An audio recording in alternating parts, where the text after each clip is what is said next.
The pharmaceutical supply chain has outgrown the linear research pipelines of the past. Today, a biologic drug navigates a hyperconnected, highly regulated global ecosystem. Two primary players compete within this system: the pioneer, known as the reference product sponsor, and the challenger, the biosimilar applicant. For either corporation to survive, they have to master three intersecting regulatory friction points. We can map these points directly onto a product's timeline. The first hurdle is the clinical friction point, getting the drug to patients quickly through accelerated approval. Once on the market, the drug enters the engineering friction point. Facilities must operate under a framework of quality management maturity, or QMM, to scale production. Finally, the product faces the intellectual property friction point, where monopolies are defended and attacked through a legal mechanism called the BPCIA patent dance. A biologic asset's commercial viability depends entirely on surviving all three of these frameworks. The immediate challenge for any pioneer sponsor is proving their drug is safe and effective for treating serious conditions as quickly as possible. Under traditional FDA approval, this requires measuring a direct, long-term clinical benefit, like overall patient survival over a period of years. Look at these diverging regulatory pathways. The top track requires years of observation, but the FDA accelerated approval program drastically compresses the timeline. It achieves this speed by relying on a surrogate endpoint, measuring a predictive marker like a shrinking tumor or specific laboratory measurement. But this early market access is conditionally granted. It is not guaranteed in perpetuity. While the sponsor sells the drug, the FDA mandates that they conduct continuous post-market confirmatory clinical trials to verify the actual clinical benefit. If that confirmatory study fails to prove the drug works as intended, the FDA initiates procedures to withdraw the drug from the market entirely. Sponsors often spend millions scaling their manufacturing and distribution operations, while these confirmatory studies remain completely unresolved. The accelerated approval program trades initial time to market for a prolonged state of regulatory vulnerability. Once clinical data allows a drug to enter the market, the sponsor hits the engineering friction point: global manufacturing compliance. Tier 1 regulators, the US FDA, the European Medicines Agency, and India's CDSCO, are actively overhauling how they monitor pharmaceutical facilities. This diagram illustrates how the industry shifts away from traditional compliance at a point-in-time audits, which only provide temporary snapshots of facility health. Regulators require life cycle quality management maturity. Facilities must continuously engineer quality into systems, rather than checking for defects at the end.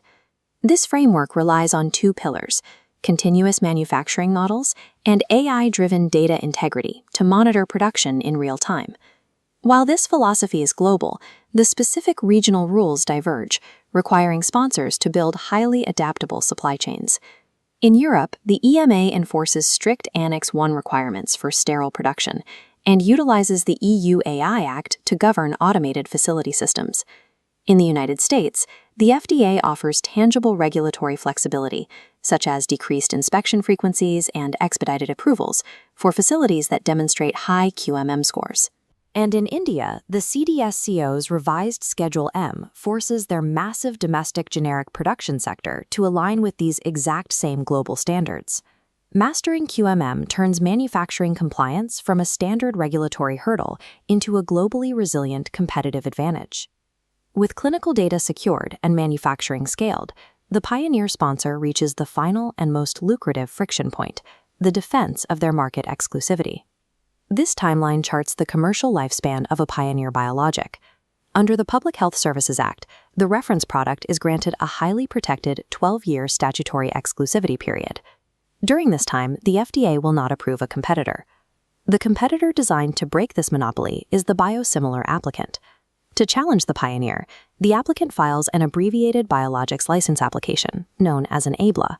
The scientific threshold for the aBLA requires proving the new drug achieves biosimilarity or interchangeability with the reference product. Proving biosimilarity means demonstrating through comparative data that there are no meaningful clinical differences in safety, purity, or potency between the two drugs. The moment the FDA accepts this aBLA, the competition shifts entirely from clinical science into strategic legal warfare. The aBLA filing immediately triggers a mechanism under the Biologics Price Competition and Innovation Act, commonly known as the patent dance. The patent dance is a strict, stepwise exchange of intellectual property information designed to force both parties to identify and bottleneck patent disputes. Step 1. The biosimilar applicant sends their aBLA and manufacturing data to the sponsor. Step 2. The sponsor has 60 days to reply with a Section 3A list of infringed patents. Step 3. The applicant responds with detailed statements of invalidity for every patent. Because of this exchange, the pioneer sponsor must disclose defensive patents publicly, which the FDA lists in an official database known as the Purple Book.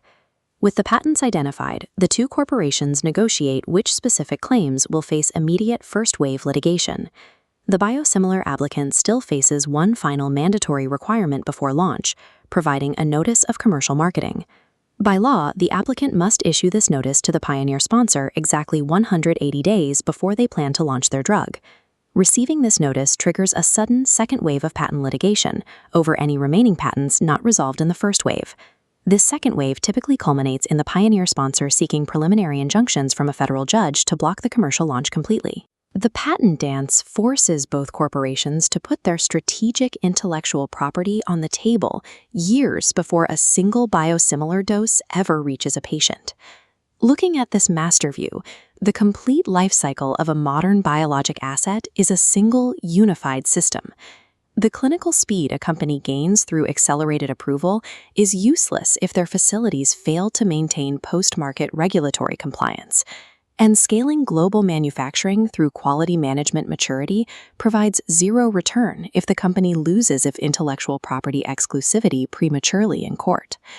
Billions of dollars in enterprise value hinge on a sponsor's ability to master these three intersecting domains simultaneously.